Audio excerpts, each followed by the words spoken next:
Ma arvan, et üks asi ongi see, et esiteks selline normaliseerimine, toetamine ja kohati nooremate inimeste puhul ka nende kokkuviimine kogukonnaga. Et on ju neid inimesi, kes tegelikult väga tahaksid saada tuge kogukonnalt, aga neil ei ole tegelikult teadlikkust, et kust seda kontakti üldse leida.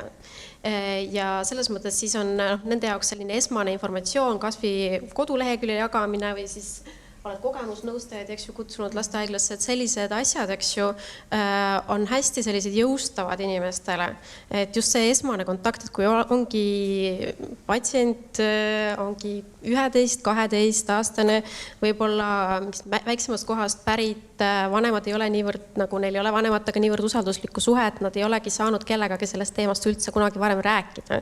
Ja täitsa ongi see, et nad esimest korda näiteks räägivadki meile sellest, et just siis, et viia kokku kogukonnaga, nad näevad, see jõustab neid ja siis sealt tuleb ka see julgus tegelikult, et nagu edasi otsida neid kontakte tegelikult. Ma arvan, et see on üks kõige olulisemaid asju.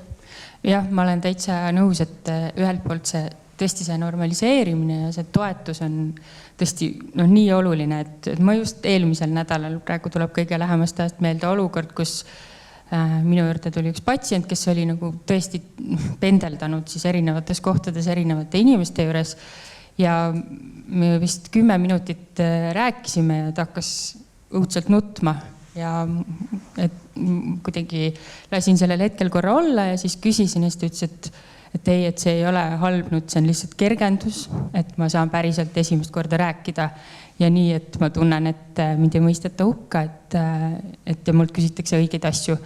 Ja lisaks tõesti sellele toetusele, et mida me veel saame teha, eriti näiteks just transsooliste inimestega on see, et ikkagi koos mõelda selliseid probleemilahenduslikke viise, et kuidas selle soodüsfooriaga toime tulla.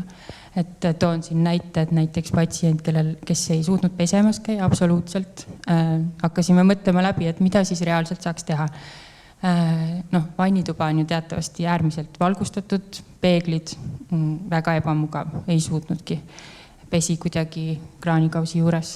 Ja siis me mõtlesime läbi, et hea küll, et ei pane tulesid, näiteks küünlad, natukene vähem valgust. Peeglid saab kinni katta, et ka selliseid asju, vahel võib-olla ise ei jõua, tundub katastroof, ma ei suuda, aga sellist probleemilahenduslikku terapeutilist käsitlust me saame ka juurde pakkuda kindlasti.